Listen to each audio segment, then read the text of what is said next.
I'm Joe Apgar, Chief Operating Officer of Pelotonia. The episode you've selected will begin in a moment, but first I wanted to tell you how you could have an impact on innovative cancer research right now.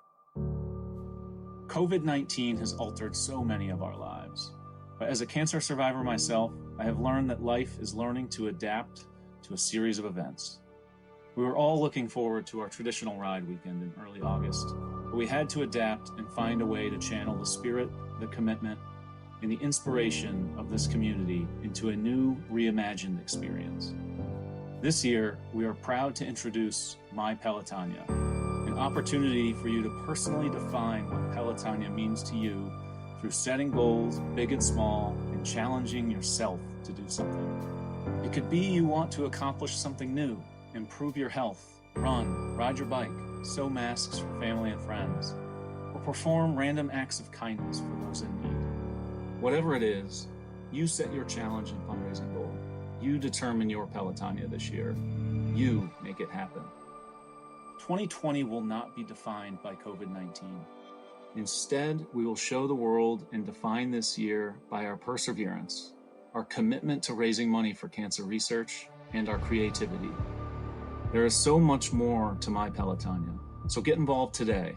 Visit pelotonia.org or click the link in the show notes. That's pelotonia.org. Together, we will rise. For some reason, when I met with folks who work with Pelotonia, I really, truly, genuinely feel this is just part of my family.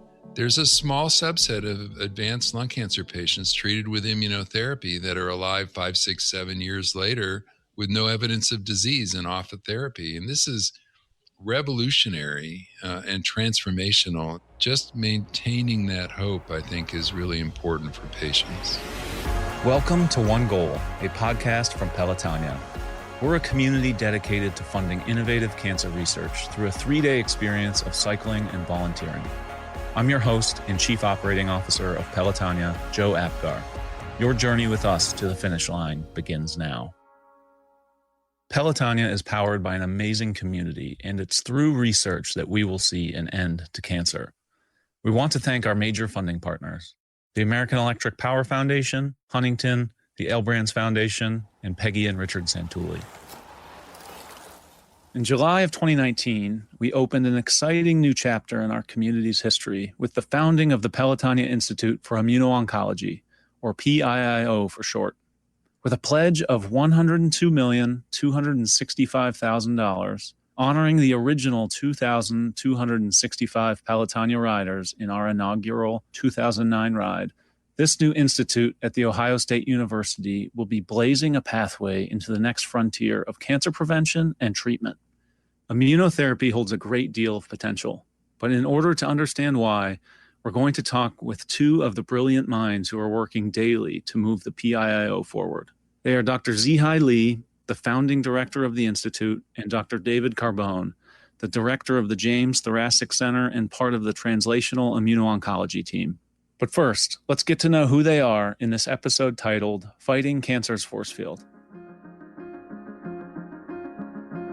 So let's start with David. Can you share with us, as far back as you can remember, when you were interested in science, when sort of your interest in medicine and ultimately cancer started? So we have like 3 hours, is that what? I had an uncle who was a World War II fighter pilot and worked for NASA, and I was just really into the space program and science from, as long as I can remember. And he was an engineer, and he taught me how to fly a plane, and I was very interested in electronics and computer science, back when computers really, were hand-wired. I was a electrical engineering, physics major in college. But then I worked in a medical physics lab and actually got more interested in the medical aspects than sitting at a desk and wiring and talking to computers all day. So I applied to medical school. and got into Hopkins Med. And I hated medical school. It was just all memorization, no science, no quantitativeness, no rational thinking, just experience and memorization. And so after my first year of medical school, I said, I can't do this unless I do something scientific. And so I applied for the PhD program and got in as a second year medical student into the MD PhD program, where I did a PhD in genetics. When I was finishing my training, I was trying to figure out how to use my love of medicine and my new knowledge of genetics. And then I heard a lecture by a guy named John Minna, who's still an active lung cancer researcher in the field. And he talked, I was a tired post-call resident, and he talked about lung cancer and how he had just discovered recurring gene mutations in lung cancer and how awful a disease it was and how common a disease it was. And so, I said, this just rang a bell. And I said, this is what I want to do. I want to study lung cancer, and I'll bet genetics are going to make a difference in that disease. And so after the lecture, I went up to him and said, I want to work for you. And so I've spent my whole career trying to figure out how to apply science to clinical medicine for lung cancer and how to learn from my patients to discover new science. Zihai, want to give you the chance to sort of share your background and upbringing and, ultimately sort of how you ended up in medicine and science.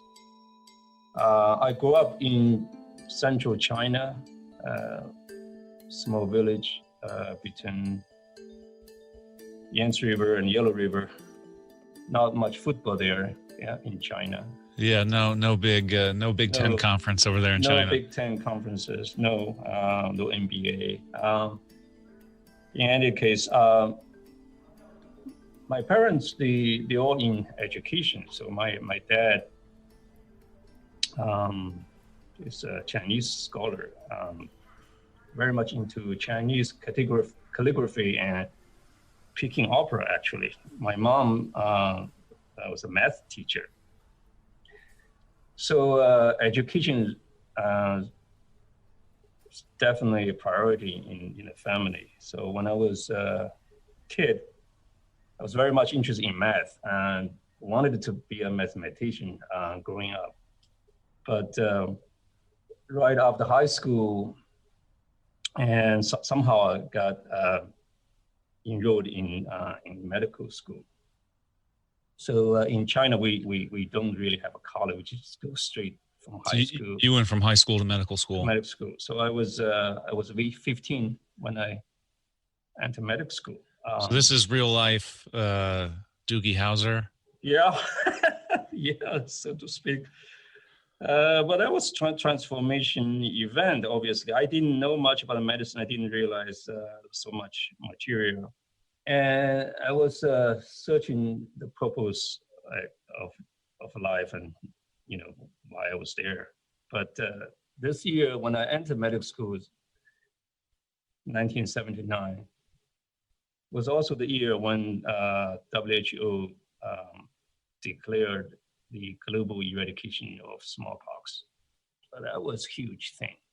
And so vaccination became something that was very magical to me. So maybe that and plus a few other events really solidify my interest in immunology, this almost mystical fact of self-defense against diseases and the fact that the immune system can recognize something evil like smallpox virus. I had the fortune to come to New York City to study for PhD. So came to Mount Sinai School of Medicine in Manhattan. So I did my residency in internal medicine in the Bronx, Montefiore Hospital. And then I went all the way to the Pacific Northwest to Seattle, Washington to complete my medical oncology fellowship. I am one of many people who are fighting the fight, and I feel like we actually can do this. So very excited to be here. How do you think about your work from a standpoint of being able to change the lives of a lot of people that you might never meet? I've always wanted to enjoy going into work every day and thinking that I'm making that the world is maybe a little bit of a better place because I exist. The fact is now that I could be much more hopeful and positive with patients in the clinic. One of my patients founded a foundation that's donated millions of dollars for lung cancer research over the years, and being engaged with international communities. I was the president of the International Association for the Study of Lung Cancer for a couple of years, and on the board of directors for 10. And it's great to interact with smart and talented people around the world making progress in this disease. And it's been a real honor and a privilege to be able to do that. Zihai, is that curious what gets you out of bed every morning? Yeah. Like, what are you chasing? What's the dream look like for you? I can tell you a story. When I was an intern, first year intern, actually first week of my internship, and I was in the ER, and I was told to admit a patient to the hospital.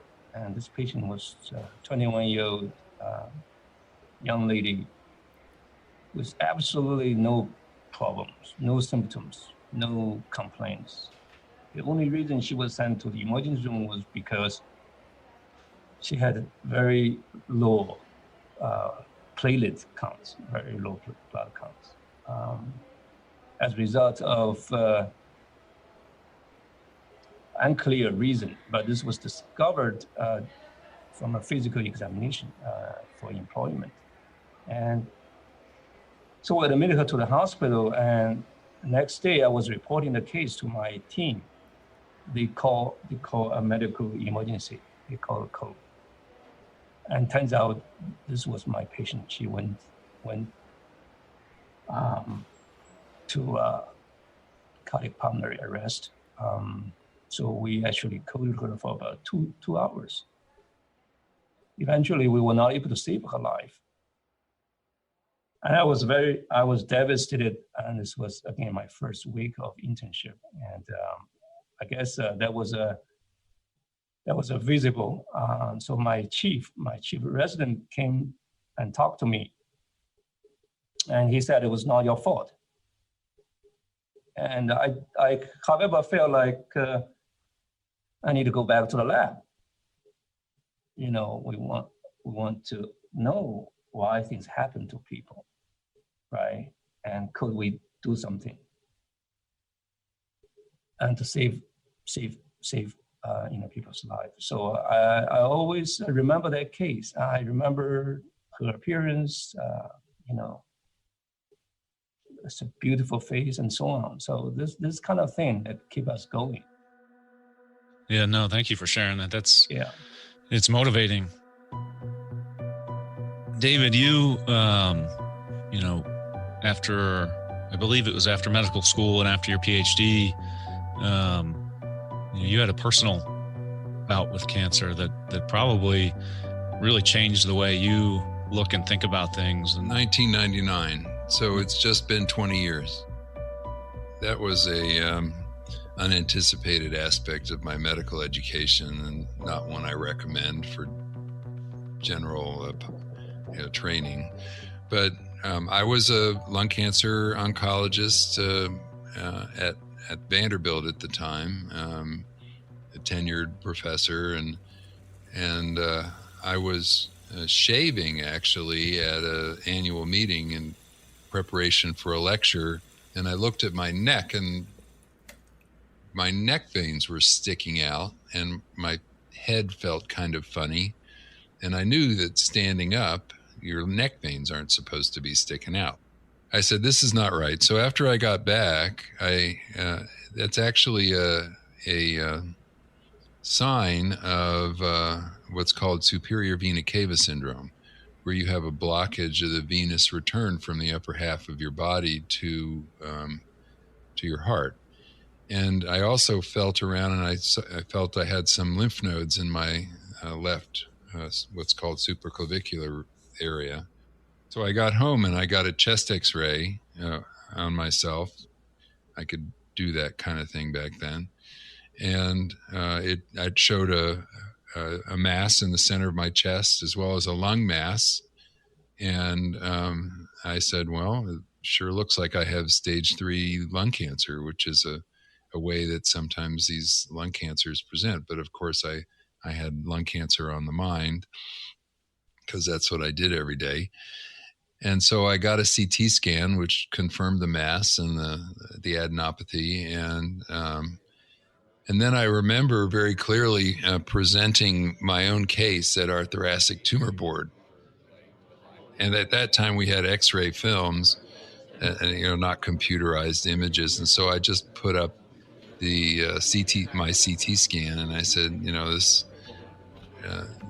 this person has a enlarged mediastinal lymph nodes and a lung mass, and looks like stage 3 cancer, and we need to make a diagnosis, and this is me. What was the reaction in the room? Well, these guys are very professional. One thing I love about oncologists is they're people that deal with tragedy every day and deal with surprises, and they know how to handle these kinds of things. And so it was just a totally business interaction. I mean, they obviously had known me and empathized, but they said, they get to work. And I've actually given several lectures on what it means to be a cancer patient, and especially an oncologist as a cancer patient. And just, to kind of briefly summarize it, I think it's easier and harder. It's easier because you know the language. You're not learning a new vocabulary like if someone's a truck driver and you're telling them they need a PET scan. I mean, they have no idea what that means. I knew the language, but also I knew the docs I wanted. I knew and trusted the people I went to. That surgeon I'd worked with, I knew he was good. The medical oncologist I went to, I knew him personally. And one thing cancer patients don't have the privilege of doing is knowing their docs. Often they're assigned to an oncologist that they're trusting with their life, and they have no idea. They don't understand the language. They don't understand what the tests are showing. They're forced to trust this guy they don't know with their life. And so in that respect, it was easier for me as an oncologist in that setting. But it's also harder in the fact that oncology patients, they have no idea how ugly cancer can be if it's not successfully treated. And the other thing that it taught me, just not to dwell on it too long, but is the impact of cancer on family, friends, life in general, that oncologists may not fully appreciate through regular medical training. And it was very clear to me, how much it affected all of those aspects of your life and not just your health. So I think it has affected my approach to patients in a positive way. But like I said, it's not a recommended part of medical training. Yeah, it's kind of like the, if you go to a restaurant, you want to know that the chef has tried the cooking. So maybe that gives some of your patients a lot more comfort.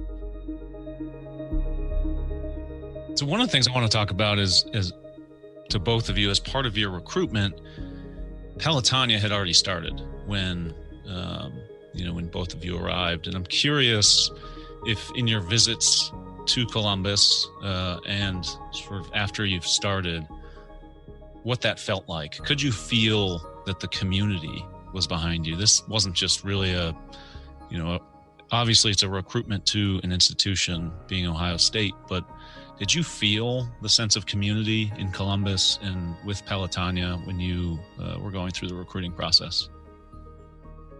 Boy, no question. Really, what defines the place is not just the brick and buildings and so on, but really the people. And I also did not know much about Ohio before coming here. I think I did give one seminar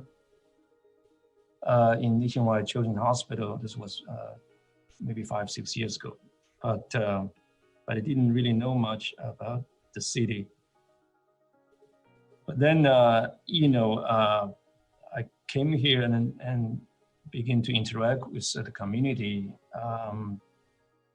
The university, Pelotonia, and many other organizations here.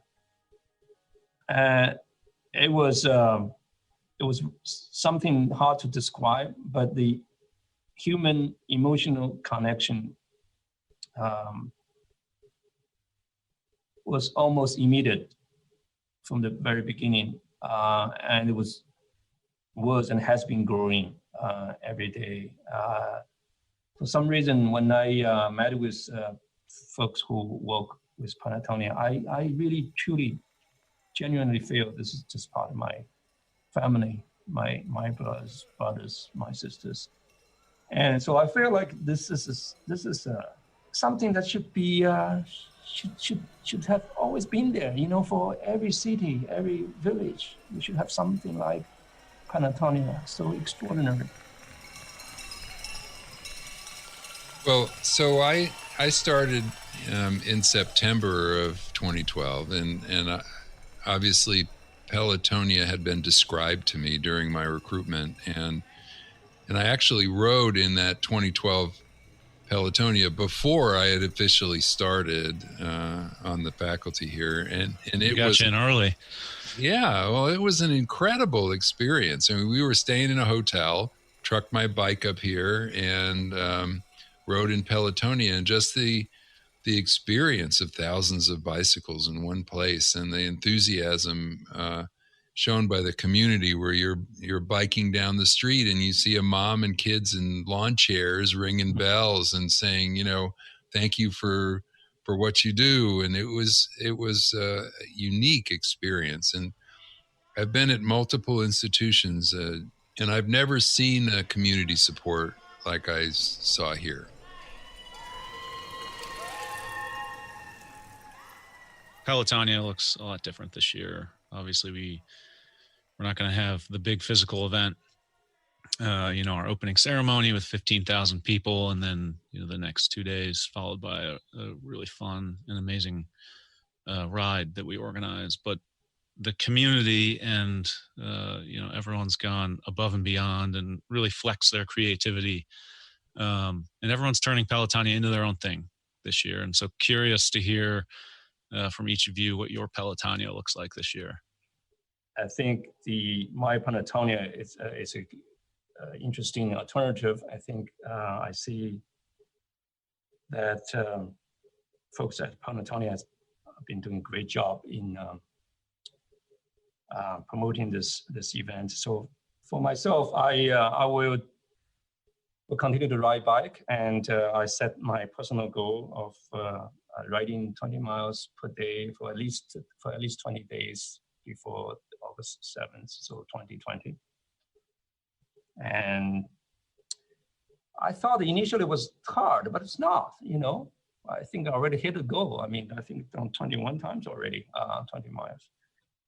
That's awesome. And I want to raise as much fund as possible to support research. David, what's your Pelotonia look like? What I decided is I would just commit to doing some sort of aerobic exercise 3 times a week.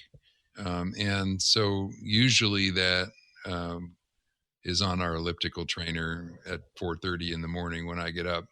But the other one actually was one of the suggestions that was made for a possibility, and it struck a chord for me. And I committed to doing at least 15 hours feeding homeless people.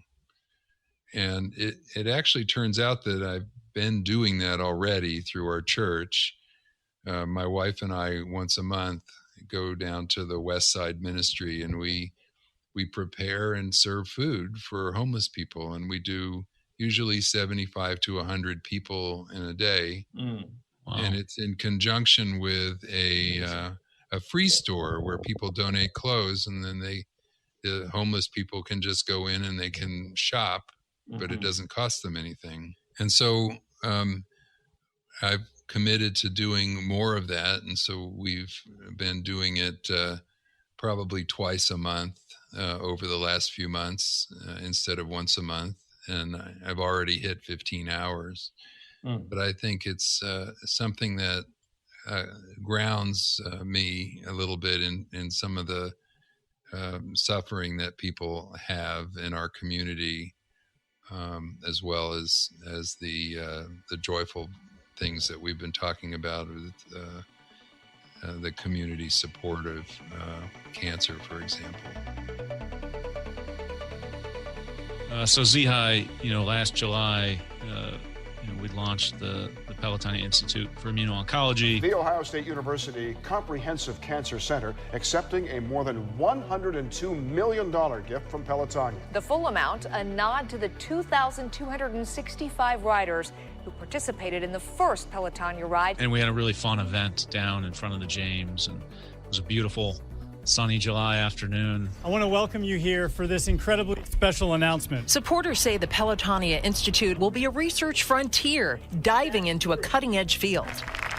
This is an entirely new paradigm of cancer medicine. Curious to hear from your vantage point as the founding director of this institute that means a lot to our community and has really inspired our community, what it was like for you, to be up on stage that day and to be publicly launching this new institute.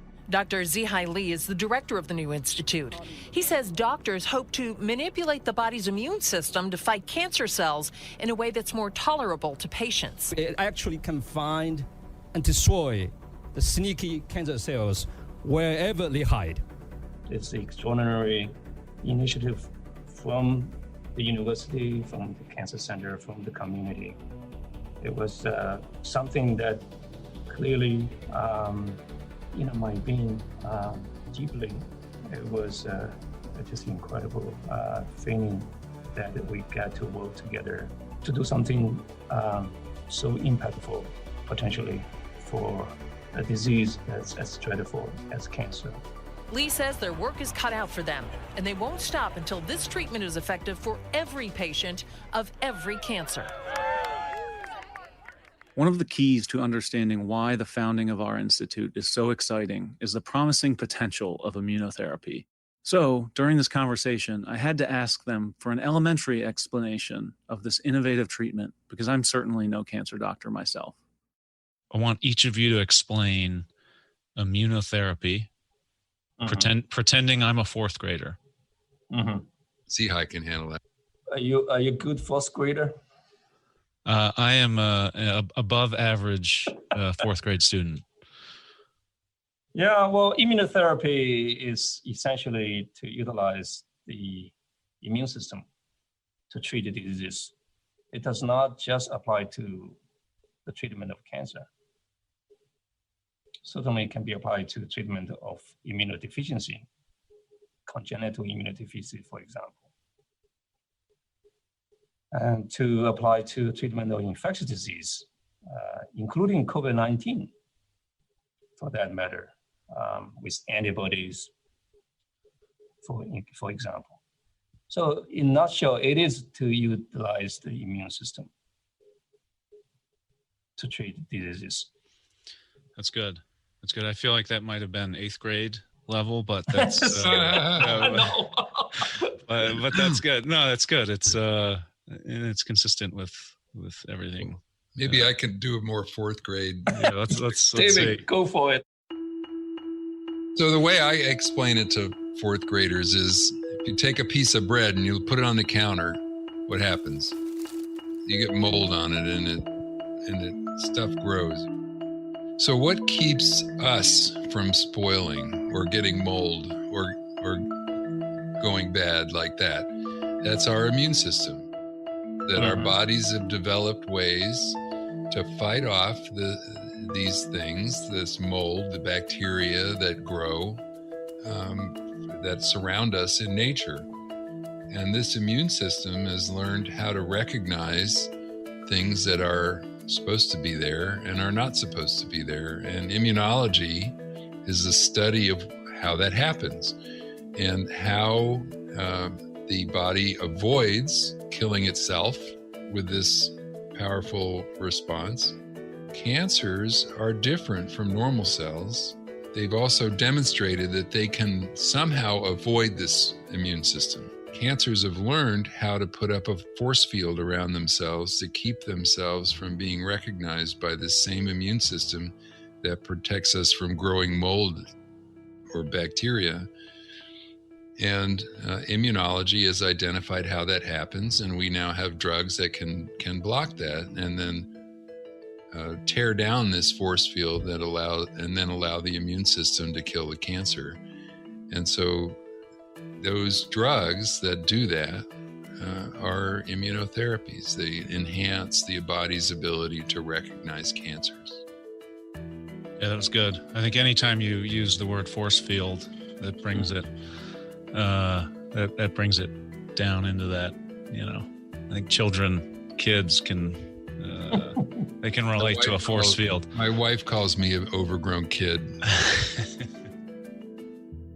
So let's do a little, I don't know if I call it role playing, but just thinking forward into the future. So the Pelotonia Institute for Immuno-Oncology, founded July 2019. So let's pretend the three of us are sitting around in person, hopefully by that point, having a cocktail. It's July 2029. What are you telling me about the Pelotonia Institute for Immuno-Oncology? What have we done? What successes have we had? Like, what's the vision? I think by 2029, I think at the time, analyzing the patient's immune system within the cancer will be routine. We got to understand the immune system and to actually develop better and deliver more personalized immunotherapeutics. I think we will know more about the immune system. It's not just PD-1, not just CAR-T. We'll have multiple therapeutic strategies, small molecules, combination therapies, cell therapy, biologicals, and so on. And I think more importantly, perhaps we will really see the incorporation of immunotherapy to the mainstream immunotherapeutics, cancer therapeutics, including surgery, chemo, and radiation. I think 2029, we have a lot to hope for, a lot to look forward to, and require a lot of hard work for sure. Which is why we're going through the strategic planning. We are recruiting people. We want to bring the best and brightest mind to Ohio, and we also want to do things that's probably different from the traditional academic endeavor. That is to not do things alone. We will collaborate with other centers, both academic centers and industry partners. I think we're going to have to work together and not reinvent wheels. And basically, the goal of really making impact in patients' life as something that we always have to strive for. David, what's the 10-year vision for you? I was extremely pleased to hear the investment in the Pelotonia Institute for Immuno-Oncology, because it represented the foundation, the infrastructure, the expertise that we need to take, my clinical interest in immunotherapy and make it real and make it impact people. Bringing in basic scientists who really know how to do the assays, how to analyze a individual patient's response, why some patients respond and others don't. Right now, we're in lung cancer in specific, we've made tremendous progress in the targeted therapies by defining which patients should get what therapies. And we're getting, when we make that match, we're getting 95% response rates and durable benefit. In immunology right now, we're seeing anecdotally really great responses, but basically we're treating everybody the same way. Everyone gets immunotherapy. We're not selecting patients. We're using the same agent. Drug companies are developing, the 5th, 6th, 7th drug in class. And what we really need is for the Institute with Zihai's leadership to find new targets, to find new ways of selecting patients for specific therapies. And I would envision in 10 years that we would do a battery of immune tests on every patient, just like we do for the genetic tests now. And we would say, this plus this plus this will work in this patient and not in that patient. We need to treat for this amount of time and not just forever or for years and years. But I think the clinic in some sense has now outpaced the science, where we're just using it in everybody and not really knowing what we're doing. I think Zihai and his institute in the next 10 years will bring the science to the clinic in immunology, where we better understand why patients respond and don't respond. And we'll have a panel of tools to use for an individual patient and match those tools to the patient. And that will result in better outcomes for our patients. Yeah. Sort of the ultimate personalization of care and medicine. Do you ever, when you meet with patients, it's hard to take a step back and sort of look at progress or look at success, but do you ever meet a patient or patients, where you're able to give them a pretty positive prognosis or outlook, knowing that 20 or 30 years ago, how grim that would have been? I mean, do you ever take a step back and say, wow, look how far we've come. How amazing is this? You can't ever tell what's going to happen for an individual patient. Statistics apply to populations and not to individuals. And so I never make promises, even with driver mutant tumors, where the response rate's 95%, there's still 5% of people who don't respond. But at least I can say we have much better treatments now than we did before. That when I used to tell people in the first encounter, a metastatic lung cancer patient, I used to tell them, you have an incurable disease, but it's not untreatable. And the treatments we had would prolong that survival on average a few months. But now I can't tell my patients that they're incurable. There's a small subset of advanced lung cancer patients treated with immunotherapy that are alive 5, 6, 7 years later with no evidence of disease and off of therapy. And this is revolutionary and transformational. And so I find that I get people coming in to see me in a second opinion, and their doctor has said, oh, you have metastatic lung cancer, you have 4 months to live, and you should get your affairs in order. I say, I can't promise you anything, but that with modern treatments, you could live for years. You could see your daughter graduate from high school, or your son get married, or these kinds of life events that were pretty much out of reach for these people. But now, because of modern therapies, they at least have a hope of achieving. And just maintaining that hope, I think, is really important for patients. We hope that hearing this episode has given you a renewed sense of focused determination to see the moment when we begin to refer to cancer in the past tense. Thanks to Dr. Lee and Dr. Carbone for taking time out of their busy schedules to join us for this episode, and thanks to our major funding partners, the American Electric Power Foundation, Huntington, the L Brands Foundation, and Peggy and Richard Santulli. It's because of them that every penny raised goes directly to innovative cancer research. This is what's coming up on One Goal. I did not think that I would survive this because, like I said, you'd have to see the scans to make that point. But their ability to deal with cancer is advancing by leaps and bounds. He said, if you'd gotten this diagnosis in 2015, I'd have told you to go home and arrange your affairs.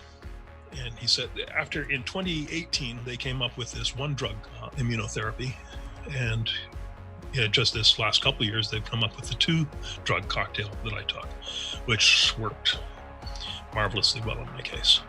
You've been listening to One Goal, a podcast from Pelotonia.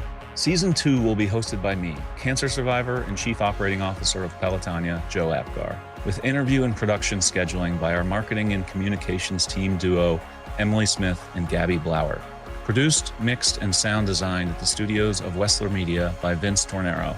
Additional mastering by Joey Gerwin at Orange Judio. Special thank you to all of our guests for being so open and willing to share their stories. Please be sure to rate, review, and subscribe to this podcast, as that will help others hear these empowering journeys. If you're curious about joining the Pelotonia community and making an impact on cancer research, please see the link in the episode notes or visit pelotonia.org. That's pelotonia.org.